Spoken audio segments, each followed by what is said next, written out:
আমার স্নেহ ছাত্রছাত্রীরা বিদ্যাসাগর স্টাডি সেন্টারের ইউটিউব চ্যানেল এবং ফেসবুক পেজে তোমাদেরকে আরো একবার স্বাগত জানাই।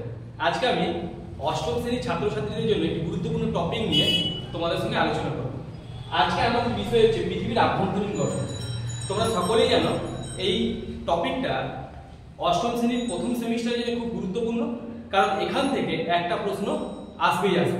তাই আমি এই টপিকটা তোমাদের সঙ্গে খুব ভালো করে আলোচনা করব। ভিডিওর সঙ্গে জুড়ে থেকো, আশা করছি এই ভিডিওটি তোমাদের অনেক কাজে লাগবে। তাহলে তোমাদেরকে যেটা আমি বলছিলাম, আজকে আমাদের টপিক ছিল পৃথিবীর আভ্যন্তরীণ গঠন। এই পৃথিবীর আভ্যন্তরীণ গঠনকে প্রধানত তিনটে ভাগে ভাগ করা হয়। কিসের উপর ভিত্তি করে? না ভূকম্পীয় তরঙ্গের উপর ভিত্তি করে পৃথিবীর আভ্যন্তরীণ গঠনকে আমরা তিনটে ভাগে ভাগ করব। কি কি? ভূত্বক, 2 গুরুমণ্ডল, 3 কেন্দ্রমণ্ডল। তাহলে প্রথমেই তোমরা শুনে রাখো, পৃথিবীর আভ্যন্তরীণ গঠনকে আমরা প্রধানত তিনটে ভাগে ভাগ করতে পারি। কি কি? না ভূত্বক, দ্বিতীয় হচ্ছে গুরুমণ্ডল, তৃতীয় হচ্ছে কেন্দ্রমণ্ডল। এবার এর মধ্যে এই তিনটে স্তরেরই প্রত্যেকটা দুটো করে উপবিভাগ রয়েছে। কি কি উপবিভাগ? দেখো, প্রথম ভূত্বককে আবার দুটো ভাগে ভাগ করা যায়, শিয়াল আর সীমা। তাহলে আমি কি বললাম? ভূত্বককে কটি ভাগে ভাগ করা যায়? দুটো ভাগে ভাগ করা যায়। এক নম্বর হচ্ছে শিয়াল আর এক নম্বর হচ্ছে সীমা। এরপর দেখো গুরুমণ্ডল আসছে। গুরুমণ্ডলকে আমরা ঠিক দুটো ভাগে ভাগ করব। এক হচ্ছে বহিঃগুরুমণ্ডল, 2 হচ্ছে অন্তঃগুরুমণ্ডল। আবার আমি তোমাদেরকে বলছি, দেখো গুরুমণ্ডলকে কটি ভাগে ভাগ করা যায়? দুটো ভাগে ভাগ করা যায়, বহিঃগুরুমণ্ডল এবং অন্তঃগুরুমণ্ডল।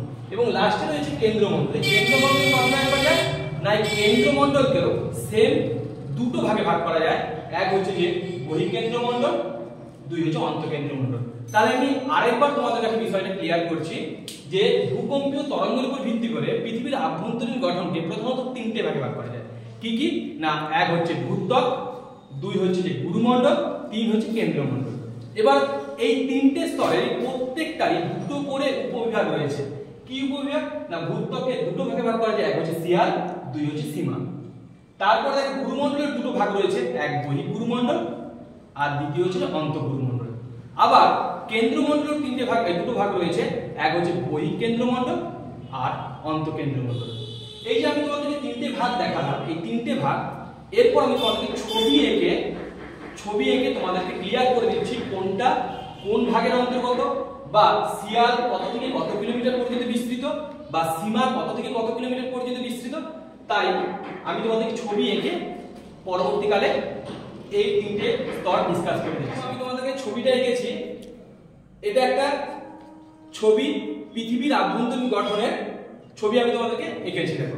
দেখো এঁকেছি যে শিয়াল, তারপর হলো সীমা। এই শিয়াল এবং সীমা এই দুটো স্তরকে নিয়ে ভূত্বক, আগেই তোমাদেরকে আমি বললাম যে ভূত্বককে দুটি ভাগে ভাগ করা যায়, এক হলো শিয়াল আর 2 হলো সীমা। এরপর দেখো বহিঃগুরুমণ্ডল এবং অন্তঃগুরুমণ্ডল। গুরুমণ্ডলের দুটো ভাগ, বহিঃগুরুমণ্ডল এবং অন্তঃগুরুমণ্ডল। তারপর দেখো কেন্দ্রমণ্ডলের দুটো ভাগ, বহিঃকেন্দ্রমণ্ডল, অন্তঃকেন্দ্রমণ্ডল। সেজন্য আমরা দেখো লিখেছি কেন্দ্রমণ্ডল। এবার দেখো পুরো একদম মনে রাখবে, 0 থেকে 30 পর্যন্ত হচ্ছে শিয়াল, 30 থেকে 35 পর্যন্ত হচ্ছে যে সীমা, 35 থেকে 900 পর্যন্ত হচ্ছে বহিঃগুরুমণ্ডল, 900 থেকে 2900 হচ্ছে অন্তঃগুরুমণ্ডল, 2900 থেকে 5100 হচ্ছে যে বহিঃকেন্দ্রমণ্ডল, এবং 5100 থেকে 6370 কিলোমিটার পর্যন্ত এই স্তর অবধি হচ্ছে যে কি না তোমার অন্তঃকেন্দ্রমণ্ডল। তাহলে এটা তোমাদেরকে জানতে হবে কিভাবে? না মোবাইল নাম্বারের মতো তোমরা মুখস্থ রাখবে যে প্রথম 0 থেকে 30 পর্যন্ত হচ্ছে যে কি না শিয়াল, তারপর দেখো 30 থেকে 35 হচ্ছে কি সীমা। তাহলে 0 থেকে 30 অবধি কি বললাম? শিয়াল, 30 থেকে 35 হচ্ছে সীমা। তারপরে 35 থেকে 900 পর্যন্ত তোমরা করবে কি না বহিঃগুরুমণ্ডল, 900 থেকে 2900 পর্যন্ত করবে কি না অন্তঃগুরুমণ্ডল। তারপরে করবে কি না 2900 থেকে 5100 কিলোমিটার পর্যন্ত করবে কি না বহিঃকেন্দ্রমণ্ডল, এবং 5100 থেকে 6371 কিলোমিটার পর্যন্ত করবে কি তোমরা না কেন্দ্রমণ্ডল। এই যে ভাগটা যদি তোমরা ভালো করে মুখস্থ করে রাখো, তাহলে কোশ্চেন ধরো শর্ট কোশ্চেন দিল যে কেন্দ্রমণ্ডল কত থেকে কত কিলোমিটার পর্যন্ত বিস্তৃত, বা গুরুমণ্ডল কত থেকে কত কিলোমিটার পর্যন্ত বিস্তৃত, বা শিয়াল কত থেকে কত কিলোমিটার পর্যন্ত বিস্তৃত, তাহলে তোমাদের কাছে কিন্তু কনসেপ্টটা কি ক্লিয়ার হয়ে যাবে। যে আমি যে তোমাদেরকে পৃথিবীর অভ্যন্তরীণ গঠনটা বর্ণনা করলাম, এই আভ্যন্তরীণ গঠনের প্রত্যেকটা দেখো স্তর আলাদা রয়েছে। 0 থেকে 30 এই একটা স্তর রয়েছে, এর মধ্যে একটা ডিমার্কেশন লাইন রয়েছে, তোমরা দেখতেই পাচ্ছ। এই যে শিয়াল এবং সীমার মাঝে যে ডিমার্কেশন লাইন বা দুটো স্তরকে আলাদা করেছে একটা বিযুক্তি রেখা, সেই বিযুক্তি রেখার নাম কি? কনরাড বিযুক্তি। তাহলে তোমাদের কি বললাম?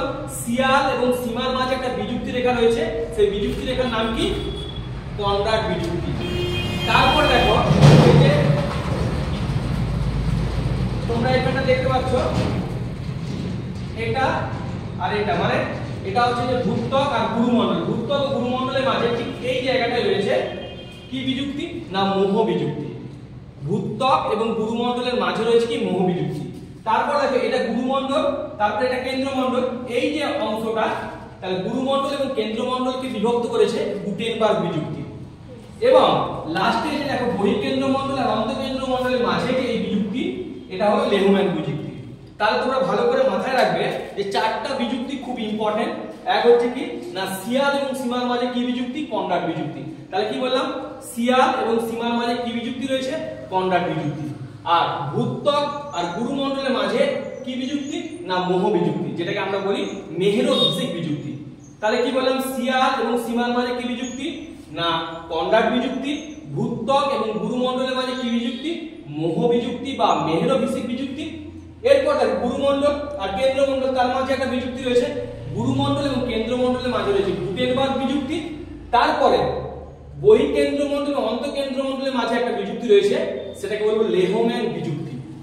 এই যে চারটা বিযুক্তি, এই চারটা বিযুক্তি ছাড়াও আরেকটা বিযুক্তি রয়েছে, এই যে গুরুমণ্ডল এবং বহিঃগুরুমণ্ডল অন্তঃগুরুমণ্ডল।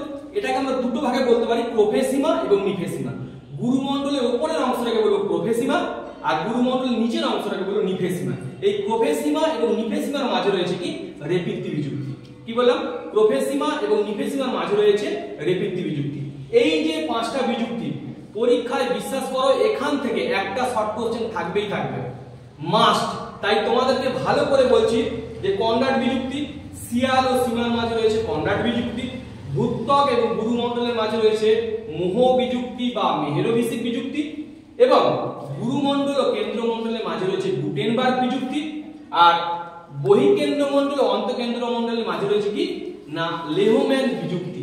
আর গুরুমণ্ডলের যে দুটো ভাগ, উপরের অংশটাকে বলবো কি? না প্রোফেসিমা আর নিচের অংশটাকে বলবো নিফেসিমা। এই দুটোর মাঝে রয়েছে রেপিত্তি বিযুক্তি। এই যে পাঁচটা বিযুক্তি আমি তোমাদেরকে বললাম, এই পাঁচটা বিযুক্তি থেকে একটা শর্ট কোশ্চেন থাকবেই থাকবে, মাস্ট। তাই ভালো করে তোমরা দেখে রাখো। এই যে তিনটে স্তর আছে, প্রত্যেকটা স্তরের বৈশিষ্ট্য সম্পর্কে জানবে, কারণ তোমাদের পরীক্ষায় দিয়ে দেবে যে পৃথিবীর অভ্যন্তরভাগকে কটি ভাগে ভাগ করা যায়, কি কি, এবং যে কোনো একটা স্তর সম্পর্কে বিস্তারিত আলোচনা করো। তাই আমি তোমাদেরকে এই তিনটে স্তরের প্রত্যেকটা স্তরের বৈশিষ্ট্যগুলো আস্তে আস্তে বলে দিচ্ছি, তোমরা দেখে নাও। এই তিনটে স্তর জানতে গেলে প্রথমে জানতে হবে গভীরতা, 2 উষ্ণতা, 3 উপাদান, 4 শিলা, 5 উপবিভাগ এবং 6 লক্ষণ। দেখো আমরা চলে আসলাম কি? ভূত্বকের বৈশিষ্ট্যের প্রথম পয়েন্ট হচ্ছে গভীরতা। তোমাদেরকে আমি বললাম গভীরতায় আমি ভাগ করে করে দেখিয়ে দিয়েছি। 0 থেকে 30 পর্যন্ত বললাম শিয়াল, 30 থেকে 35 পর্যন্ত বললাম সীমা। অর্থাৎ তাহলে ভূত্বকের গভীরতা কত থেকে কত? না তোমরা লিখবে 0 থেকে 35, বা তোমরা এটাও লিখতে পারো ভূত্বকের গড় গভীরতা 30 কিলোমিটার। তাহলে 1 নম্বর পয়েন্ট আমি কি বললাম? গভীরতা। তাহলে গভীরতা তোমরা পয়েন্ট করে লিখবে যে 0 থেকে 35 কিলোমিটার পর্যন্ত গভীরতা পর্যন্ত ভূত্বক বিস্তৃত, বা লিখতে পারো ভূত্বকের গড় গভীরতা কত? না 30 কিলোমিটার। এরপর আমি চলে আসছি 2 নম্বর পয়েন্ট, তোমাদের উষ্ণতা। এই 2 নম্বর পয়েন্টে উষ্ণতা তোমরা কি লিখবে? না ভূত্বক, গুরুমণ্ডল এবং কেন্দ্রমণ্ডল, এই যে তিনটে স্তর রয়েছে, এই তিনটে স্তরের মধ্যে সবচেয়ে উষ্ণতা কম কোন স্তরে? না তোমার হচ্ছে ভূত্বক। কারণ ভূত্বক পৃথিবীর একদম উপরে অবস্থিত। তোমরা সকলেই জানো, তোমার প্রথম চ্যাপ্টারে পড়ছো, প্রতি 33 মিটার গভীরতায় তাপমাত্রা 1 ডিগ্রি করে বাড়তে থাকে। তার মানে কি? ভূত্বক যেহেতু সবচেয়ে উপরের স্তর, তাই ভূত্বকের তাপমাত্রার পরিমাণ সবচেয়ে কম। ভূত্বক হচ্ছে যে পৃথিবীর অভ্যন্তরে যে তিনটে স্তর, এই তিনটে স্তরের মধ্যে সবচেয়ে শীতলতম স্তর হলো ভূত্বক। এর গড় তাপমাত্রা 15 ডিগ্রি সেলসিয়াস। তাহলে তোমরা উষ্ণতা বলে পয়েন্ট করে লিখবে ভূত্বক পৃথিবীর তিনটে স্তরের মধ্যে সবচেয়ে শীতলতম স্তর, এর গড় তাপমাত্রা কত লিখবে? প্রায় 15 ডিগ্রি সেলসিয়াস। এরপর আমরা চলে আসলাম 3 নম্বর পয়েন্ট। 3 নম্বর পয়েন্টে কি? উপাদান। তোমরা সকলেই জানো ভূত্বকের দুটো ভাগ রয়েছে, শিয়াল আর সীমা।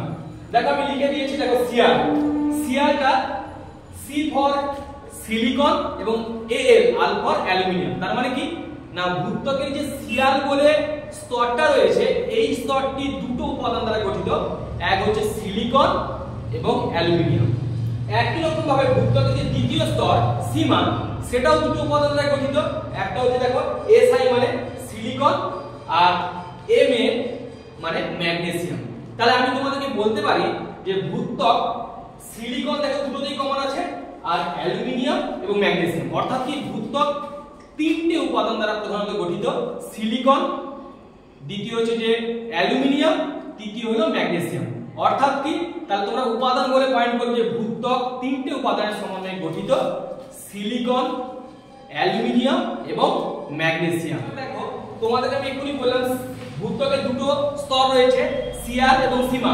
এটা ডেফিনেশন আকারেও দিতে পারে যে সিয়াল কাকে বলে, সীমা কাকে বলে। তখন তোমরা লিখবে কি ভূত্বকের যে স্তরটি সিলিকন এবং অ্যালুমিনিয়াম দ্বারা গঠিত তাকে বলে সিয়াল, এবং ভূত্বকের যে স্তরটি সিলিকন ও ম্যাগনেসিয়াম দ্বারা গঠিত তাকে বলে সীমা। ঠিক আছে, তাহলে এটা ডেফিনেশন আকারেও দিতে পারে, তোমরা এটা দেখে নিও তাহলেই হবে। এরপর আমরা চলে যাব পরবর্তী বৈশিষ্ট্যে। পরবর্তী বৈশিষ্ট্য হচ্ছে শিলা। তোমরা ভালো করে জানো যে পৃথিবী পৃষ্ঠের উপরে অংশটা যে ভূত্বক, আমরা চোখের সামনে দেখি যে ভূত্বকের উপরে সব ধরনের শিলাই দেখা যায়, অর্থাৎ কি আগ্নেয় শিলাও থাকে, কোথাও আবার পাললিক শিলাও দেখতে পাওয়া যায়, কোথাও আবার রূপান্তরিত শিলাও দেখতে পাওয়া যায়। অর্থাৎ তাহলে তুমি কি লিখবে যে ভূত্বক আগ্নেয় শিলা, পাললিক শিলা এবং রূপান্তরিত শিলা দ্বারা গঠিত, এই কথাটা লিখলেই জাস্ট হবে। এর পরের বৈশিষ্ট্যে আমরা গেলাম কি উপবিভাগ। তোমাদের আমি একটু আগেই বললাম যে ভূত্বককে প্রধানত দুটি ভাগে ভাগ করা যায়, এক হচ্ছে যে সিয়াল আর হচ্ছে যে সীমা। তাহলে তোমরা কি লিখবে উপবিভাগ বলে পয়েন্ট করে লিখবে যে ভূত্বককে প্রধানত দুটি ভাগে ভাগ করা যায়, এক হচ্ছে যে সিয়াল, ব্র্যাকেটে লিখে দেবে 0 থেকে 30 কিলোমিটার, তারপর লিখবে সীমা, লিখবে 30 থেকে 35 কিলোমিটার। তাহলে তোমাদের নাম্বার কাটার কোনো জায়গাই থাকবে না। এর পরের বৈশিষ্ট্য দেখো ঘনত্ব আছে। এর পরের বৈশিষ্ট্য কি বললাম তাহলে ঘনত্ব। তাহলে তোমরা ঘনত্ব বলে পয়েন্টটা করে লিখবে যে পৃথিবী পৃষ্ঠে যে আমি তিনটে স্তর বললাম ভূত্বক, গুরুমণ্ডল এবং কেন্দ্রমণ্ডল, এই তিনটে স্তরের মধ্যে সবচেয়ে হালকা স্তর হলো ভূত্বক। হালকা স্তর বলে সবচেয়ে উপরে রয়েছে। যত আমরা উপর থেকে নিচের দিকে যাব ততই কি কি না গভীরতা, ঘনত্ব এবং উষ্ণতা বাড়তে থাকবে। ঠিক আছে, তাহলে তোমরা ঘনত্ব বলে পয়েন্ট করবে যে ঘনত্ব বলে পয়েন্ট করে লিখবে পৃথিবী পৃষ্ঠের সবচেয়ে হালকা স্তর হলো ভূত্বক, এর গড় ঘনত্ব লিখবে 2.2 থেকে 2.9 গ্রাম পার ঘন সেমি। দেখো 2.2 থেকে 2.9 গ্রাম পার ঘন সেমি। তাহলে তোমাদের কাছে আশা করছি আজকে যে আমি পৃথিবীর আভ্যন্তরীণ গঠনের তিনটে স্তরের মধ্যে ভূত্বক স্তরটা পড়ালাম তোমাদের কাছে ক্লিয়ার। তাই তোমরা ভালো করে এই ভূত্বকটা দেখে রাখবে। আমি পরের ভিডিওতে তোমাদেরকে গুরুমণ্ডল এবং কেন্দ্রমণ্ডল সম্পর্কে বিস্তারিত আলোচনা করে দেব, কিন্তু মাথায় রেখো পরীক্ষায় তোমাদেরকে এই কোশ্চেনটা দিবে পৃথিবীর আভ্যন্তরীণ গঠন বর্ণনা করো এবং যে কোনো একটি স্তর সম্পর্কে বিস্তারিত আলোচনা করো। তাহলে একটা স্তর সম্পর্কে আলোচনা করে দিলাম। তোমাদের যদি কোথাও কোনো অসুবিধা থাকে আমাকে কমেন্ট বক্সে জানাতে পারো। তোমাদের যদি ভিডিওটা ভালো লেগে থাকে বন্ধু বান্ধবদের সঙ্গে শেয়ার করবে, আর যদি কোনো মতামত জানানোর থাকে তাও তোমরা বলতে পারো। তোমাদের সমস্ত কিছুকে আমি অলওয়েজ ওয়েলকাম করলাম। সকলে ভালো থেকো। ভিডিওর সঙ্গে জুড়ে থাকার জন্য অসংখ্য